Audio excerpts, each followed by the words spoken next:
Hello दोस्तों, just online classes में आप सबका स्वागत है। आज हम लोग पढ़ेंगे इम्पोर्टेंट क्वेश्चन। ठीक है, 2025 एग्जाम के लिए बहुत ही इंपॉर्टेंट क्वेश्चन है, तो चैप्टर वाइज क्वेश्चन पढ़ेंगे। तो पहला चैप्टर है आज का हमारा वैद्युत आवेश तथा चैप्टर नंबर 1। ठीक है, तो यहाँ पर देखिए हम लोग अब क्वेश्चन नंबर 1 पढ़ेंगे। तो यहाँ पर देखिए क्वेश्चन नंबर 1, तो यहाँ पर लिखा हुआ है कूलाम का वैद्युत बल संबंधी नियम। ठीक है, तो कूलाम का वैद्युत बल संबंधी नियम क्या है? तो देखिए यहाँ पर देखिए इसका चित्र बना हुआ है। यहाँ पर Q1 और यहाँ पर Q2 और इसकी जो टोटल दूरी है वो क्या है, स्मॉल r। ठीक है, तो यहाँ पर देखिए r अनुक्रमानुपाती क्या हो जाएगा, Q1 Q2। ठीक है, तो F अनुक्रमानुपाती 1/r²। ठीक है, तो यहाँ पर देखिए F अनुक्रमानुपाती Q1 Q2 बटे r²। ठीक है, तो यहाँ पर क्या आएगा निकल के, तो देखिए ये आएगा F बराबर हो जाएगा 1/4 पाई एप्सिलॉन 0 Q1 Q2 बटे r²। यदि यदि वायु या निर्वात के स्थान पर परावैद्युत माध्यम हो तब हम लोग कैसे करेंगे? तो यहाँ पर देखिए ये लिखा हुआ है कि F बराबर 1/4 पाई एप्सिलॉन 0 के इंटू Q1 Q2 बटे r²। ठीक है, अब हम लोग आगे चलते हैं। यहाँ पर इसकी डिफिनीशन पूछ ले तो यहाँ पर इसकी डिफिनीशन क्या होगी? तो यहाँ पर देखिए डिफिनीशन, दो आवेशों के बीच लगने वाला वैद्युत बल आवेशों के परिमाण के गुणनफल के अनुक्रमानुपाती तथा आवेशों के बीच की दूरी के वर्ग के व्युत्क्रमानुपाती होता है। ठीक है, अब हम लोग आगे चलते हैं क्वेश्चन नंबर 2। ठीक है, तो इम्पोर्टेंट क्वेश्चन है, देखिए 2013 में पूछा गया है। तो यहाँ पर क्वेश्चन नंबर 2 क्या है, रेखीय आवेश घनत्व से क्या तात्पर्य है? तो यहाँ पर देखिए सबसे पहले इसकी डिफिनीशन, तो यहाँ पर एक समान आवेशित तार की प्रति एकांक लंबाई पर आवेश की मात्रा को रेखीय आवेश घनत्व कहते हैं। इसे लेम्डा से प्रदर्शित करते हैं। तो लेम्डा बराबर क्या हो जाएगा, Q/L हो जाएगा। इसका मात्रक क्या होगा, तो कूलाम प्रति मीटर होगा। ठीक है, अब हम लोग आगे चलते हैं क्वेश्चन नंबर 3। ठीक है, तो यहाँ पर देखिए क्वेश्चन नंबर 3 देखिए 2015 में पूछा गया। तो इम्पोर्टेंट क्वेश्चन है, आवेश के पृष्ठ घनत्व से आप क्या समझते हैं? ठीक है, तो यहाँ पर देखिए इसकी डिफिनीशन, एक समान आवेशित पृष्ठ के प्रति एकांक क्षेत्रफल पर आवेश की मात्रा को पृष्ठीय आवेश घनत्व कहते हैं। इसे सिग्मा से प्रदर्शित करते हैं। सिग्मा बराबर क्या हो जाएगा, तो देखिए Q/A। ठीक है, तो यहाँ पर इसका मात्रक की बात करेंगे तो कूलाम प्रति मीटर स्क्वायर होगा। अब हम लोग क्वेश्चन नंबर 4 पढ़ेंगे। क्वेश्चन नंबर 4 देखिए लिखा हुआ है, प्रदर्शित कीजिए कि न्यूटन प्रति कूलाम तथा वोल्ट प्रति मीटर एक ही भौतिक राशि के मात्रक है। उस भौतिक राशि का नाम लिखिए। तो यहाँ पर देखिए 2023 में पूछा गया।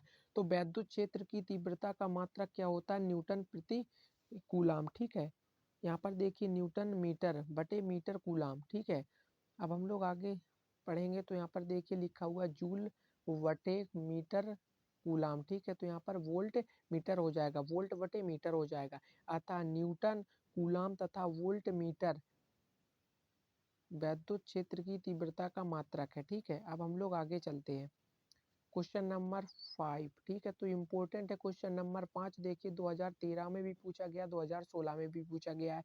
तो यहाँ पर देखिए वैद्युत द्विध्रुव आघूर्ण से क्या तात्पर्य है, इसका मात्रक व विमा लिखिए।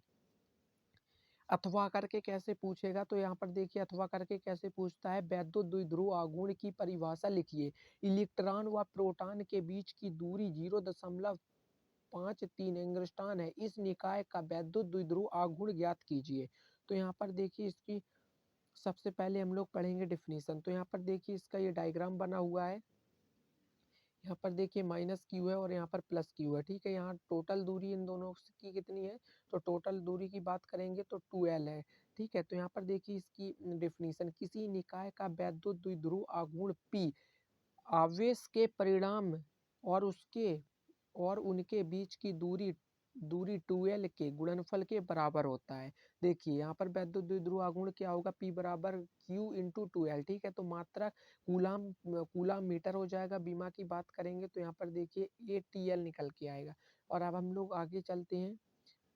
तो यहाँ पर देखिए यहाँ पर दिया गया था एक यहाँ पर एक Q बराबर 1.6 गुणे 10⁻⁻19 कूलाम दिया गया है। ठीक है, तो यहाँ पर 2L बराबर 0.53 एंगस्ट्रॉन क्वेश्चन में दिया गया था। ठीक है, तो यहाँ पर 0.53 गुणे 10 की घात -10 मीटर। ठीक है, तो यहाँ पर जब गुणा करेंगे तो यहाँ पर इतना निकल के आएगा। अब बात करेंगे कि देखिए वैद्युत द्विध्रुव आघूर्ण, तो यहाँ पर वैद्युत द्विध्रुव आघूर्ण P बराबर Q इंटू 2L हो जाएगा। ठीक है, तो 1.6 गुणे 10 की घात -19। ठीक है, गुणे तो यहाँ पर देखिए ये निकल के आया 53 गुणे 10 की घात -12 सेंटीमीटर। ठीक है, और हम जब हमने इसको गुणा किया तो यहाँ पर देखिए इतना निकल के आ गया। ठीक है, जब हम इसका इसमें गुणा करेंगे तो यहाँ पर किस में निकल के आएगा, सेंटीमीटर में निकल के आएगा। ठीक है, अब हम लोग पढ़ेंगे क्वेश्चन नंबर 6। ठीक है, तो क्वेश्चन नंबर 6 में क्या लिखा हुआ है, 7n⁴ नाभिक पर कूलाम में आवेश की गणना कीजिए। तो 2023 में पूछा गया है। प्रोटॉन की संख्या कितनी दी गई है, 7। ठीक है, और क्यू मतलब क्यू पूछ रहा है, कूलाम में आवेश की संख्या पूछ रहा है, तो यहाँ पर क्यू बराबर क्या होगा, एन ही होगा। तो क्यू बराबर 7 गुणे 1.6 गुणे 10 की घात -19 कूलाम। ठीक है, अब हम लोग आगे चलते हैं क्वेश्चन नंबर 7 पर।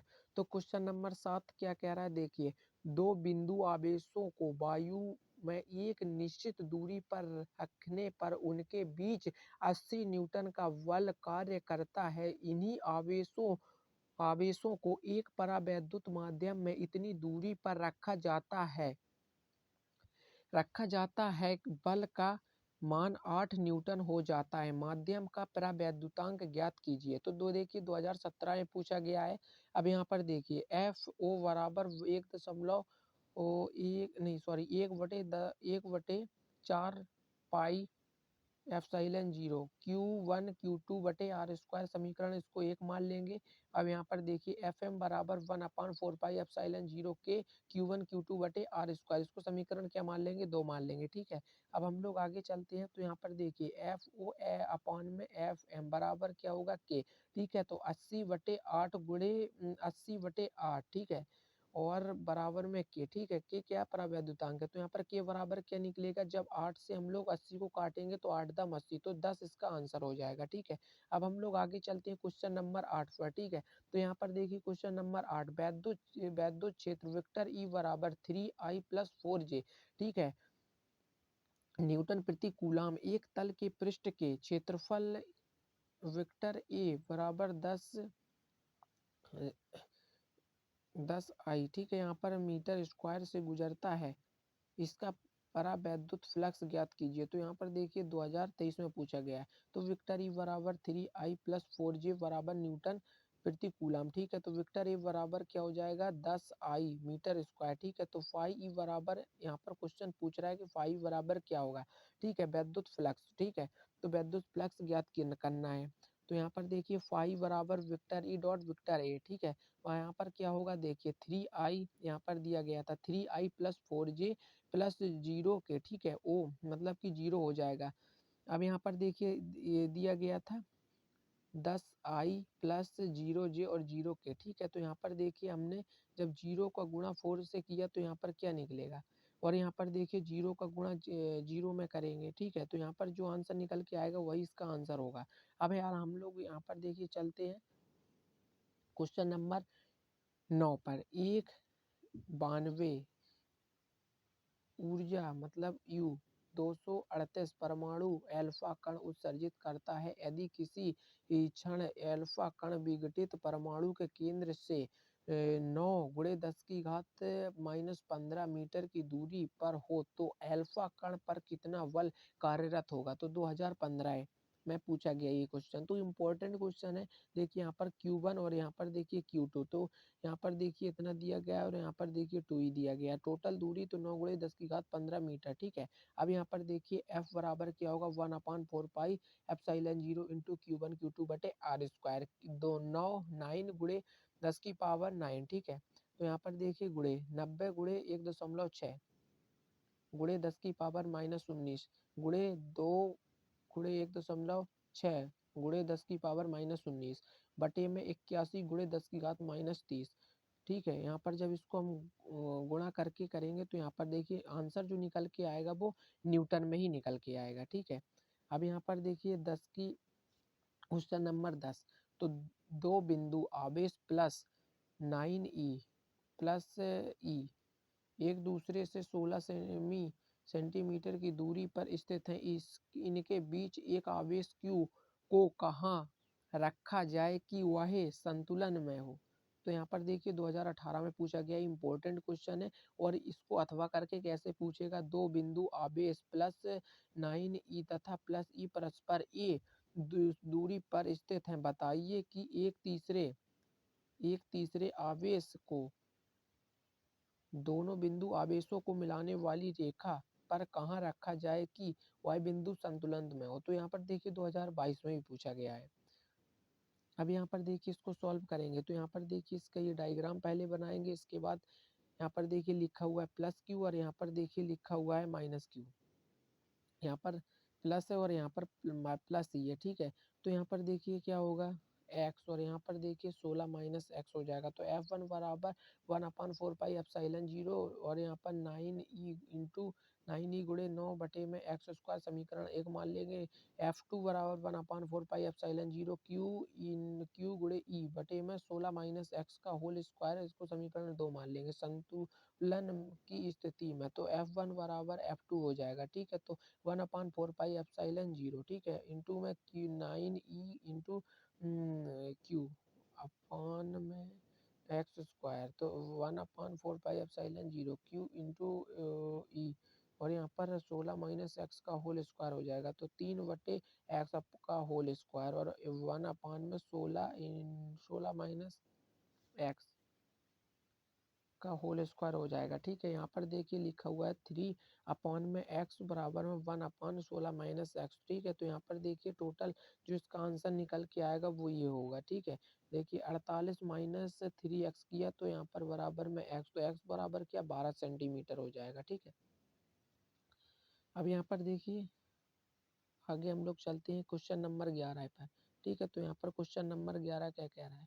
एक क्षेत्र में वैद्युत क्षेत्र की तीव्रता 1.2 I plus 1.6 J newton coulomb दी गई है। तो वाई जेड तल के समांतर 0.2 मीटर स्क्वायर क्षेत्रफल के आयताकार पृष्ठ से संबद्ध वैद्युत फ्लक्स ज्ञात कीजिए। तो ये देखिए 2018 में पूछा गया इंपॉर्टेंट क्वेश्चन है। तो विक्टर ई बराबर 1/2 आई विक्टर आई प्लस 1/6 कैप वेक्टर जे, ठीक है। तो न्यूटन प्रति कूलाम। तो वेक्टर ए बराबर 0.2 आई मीटर स्क्वायर। तो यहाँ पर देखिए फाइव बराबर क्या होगा वेक्टर ई इंटू वेक्टर है, ठीक है। यहाँ पर देखिए 1.2 आई प्लस 1.6 जे, ठीक है। यहाँ पर 0.2 आई यहाँ पर, ठीक है। तो यहाँ पर इसका जो टोटल आंसर आएगा वो 0.24 वोल्ट मीटर आंसर होगा, ठीक है। अब हम लोग आगे चलते हैं क्वेश्चन नंबर 12 पर, ठीक है। इंपॉर्टेंट क्वेश्चन है। एक अनंत लंबाई के एक समान आवेश से सीधे तार का रैखिक आवेश घनत्व 10 गुणे 10⁻⁸ कूलाम प्रति मीटर है। तो तार में 2 सेंटीमीटर दूर उत्पन्न वैद्युत क्षेत्र की तीव्रता ज्ञात कीजिए। तो ये देखिए वो 2019 और 20 में पूछा गया इंपॉर्टेंट क्वेश्चन है। लेमडा बराबर दिया गया है 10 गुणे 10⁻⁸ सेंटीमीटर और आर बराबर दिया गया है 2 सेंटीमीटर और यहाँ पर देखिए 2 गुणे 10⁻⁻2 मीटर, ठीक है। तो ई पूछ रहा है यहाँ पर, ठीक है। तो तीव्रता वैद्युत क्षेत्र की तीव्रता ज्ञात करना है, ठीक है। तो ई बराबर क्या होता है, ई बराबर होता है 1/4πε0 इंटू 2 लेमडा अपॉन में आर स्क्वायर। तो यहाँ पर देखिए 9 गुणे 10⁻9 गुणे 2 गुणे 10 गुणे 10⁸ है और यहाँ पर बटे में देखिए 2 गुणे 10⁻2। तो ठीक है, यहाँ पर से देखिए ये 2 से और ये 2 कट जाएगा, ठीक है। तो यहाँ पर देखिए क्या बचेगा 90 गुणे 10⁻11 गुणे 10⁸, ठीक है। यहाँ पर देखिए ये टोटल इसका आंसर आ जाएगा। अब हम लोग आगे चलते हैं क्वेश्चन नंबर 13 पर। तो क्वेश्चन नंबर 13 क्या पूछ रहा है, देखिए एक समान वैद्युत क्षेत्र में स्थित वैद्युत द्विध्रुव पर लगने वाले बल युग्म के आघूर्ण के लिए व्यंजक प्राप्त कीजिए। तो देखिए 2018 में 17 में पूछा गया और अथवा करके कैसे पूछेगा। तो यहाँ पर देखिए अथवा करके कैसे पूछता है। एक समान वैद्युत क्षेत्र में स्थित वैद्युत द्विध्रुव पर लगने वाला महत्तम बल आघूर्ण का सूत्र प्राप्त कीजिए तथा इसके आधार पर वैद्युत द्विध्रुव आघूर्ण की परिभाषा दीजिए। तो यहाँ पर देखिए 2022 में पूछा गया और 2014 में, तो इम्पोर्टेंट क्वेश्चन है 2025 के लिए, बहुत ही ज़्यादा इम्पोर्टेंट है। तो यहाँ पर देखिए इसका ये डायग्राम भी बना हुआ है, ये देखिए इसका यहाँ पर डायग्राम। अब देखिए यहाँ पर प्लस क्यू दिया गया है और यहाँ पर माइनस क्यू दिया गया है, तो एफ बराबर क्यू ही है और यहाँ पर देखिए माइनस क्यू से प्लस क्यू तक की टोटल दूरी 2l है, ठीक है। यहाँ पर देखिए 2l साइन यहाँ पर दिया गया है विक्टर ई। विक्टर ई कब लगता है? जब बाहर की ओर हो जाता है, ठीक है। वहाँ पर देखिए एक त्रिभुज बन रहा है ए ऐसा और ऐसा ही त्रिभुज बन रहा है। तो यहाँ पर देखिए एफ बराबर क्यू ई है, तो यहाँ पर बिंदु ए दिया गया है, यहाँ पर बिंदु बी है और यहाँ पर बिंदु सी है, ठीक है। अब यहाँ पर देखिए टाउ बराबर एफ गुणे ए सी, ठीक है। यहाँ पर ये दिया गया टाउ बराबर क्या हो जाएगा? तो क्यू ई गुणे 2l साइन थीटा, ठीक है। तो टाउ बराबर क्यू इंटू 2l, तो ई साइन थीटा, ठीक है। यहाँ पर देखिए ये चूंकि क्यू इंटू 2l बराबर पी, तो टाउ बराबर पी साइन थीटा। यदि वैद्युत की दिशा के लंबवत हो तब थीटा बराबर 90, तो टाउ मैक्स बराबर पी साइन 90, ठीक है। ये दिया गया है, तो टाउ मैक्स बराबर पी। यहाँ पर देखिए जो क्वेश्चन नंबर 14 पढ़ेंगे, इंपॉर्टेंट क्वेश्चन है। देखिए 2018 में भी आया, 23 में भी आया और 22 में भी आया। तो यहाँ पर देखिए लिखा हुआ है स्थैतिक वैद्युत में गॉस के नियम का उल्लेख कीजिए तथा इसकी सहायता से कूलाम के निकाय का निगमन कीजिए। अथवा में कैसे पूछेगा, स्थिर वैद्युतिकी का गॉस नियम क्या है? इसकी सहायता से एक बिंदु आवेश के कारण किसी बिंदु पर वैद्युत क्षेत्र की तीव्रता का व्यंजक ज्ञात कीजिए, ठीक है। यहाँ पर और यहाँ पर देखिए गॉस की का नियम, तो यहाँ पर नियम पहले देखिए पढ़ते हैं। इस नियम के अनुसार किसी बंद पृष्ठ से गुजरने वाला कुल वैद्युत फ्लक्स फाई उस पृष्ठ से परिबद्ध आवेश के 1/एप्सिलॉन 0 के गुने के बराबर होता है, ठीक है। तो यहाँ पर देखिए इसका ये डायग्राम बना हुआ है। हम लोग बात करेंगे, देखिए यहाँ पर प्लस क्यू है और यहाँ पर प्लस क्यू से पी तक की दूरी स्मॉल आर है, ठीक है, पी। और यहाँ पर डी ए क्या है? अल्पांश, बहुत ही सूक्ष्म। और यहाँ पर D A vector D A दिया और प्लस वेक्टर ई का मतलब प्लस क्यू और बाहर की ओर लग रहा है। तो फाई बराबर क्यू इंटू क्यू गुणे 1/एप्सिलॉन 0, ठीक है। अब यहाँ बात करेंगे फाई बराबर क्यू अपॉन में एप्सिलॉन 0, तो इसको समीकरण नंबर 1 मान लेंगे, ठीक है। अब हम लोग आगे चलते हैं, तो यहाँ पर देखिए लिखा हुआ है बंद पृष्ठ से गुजरने वाला कुल वैद्युत फ्लक्स, तो फाई बराबर देखिए यहाँ पर दिया गया है फाई बराबर देखिए दिया गया है समाकलन फाई, तो डी ए फाई ई, ठीक है। यहाँ पर फाई बराबर समाकलन फाई, तो यहाँ पर देखिए क्या होगा? Vector E dot vector D A, ठीक है। यहाँ पर देखिए ये दिया गया है फाई बराबर समाकलन phi E D A omega, ठीक है। यहाँ पर इतना हो जाएगा, नहीं सॉरी, यहाँ पर कॉस थीटा होगा और यहाँ पर भी देखिए फाई बराबर समाकलन ई डी ए कॉस थीटा, ठीक है। यहाँ पर देखिए ये दिया गया है और इसका जब टोटल ये इतना निकल के आएगा, ठीक है। अब हम लोग आगे चलते हैं।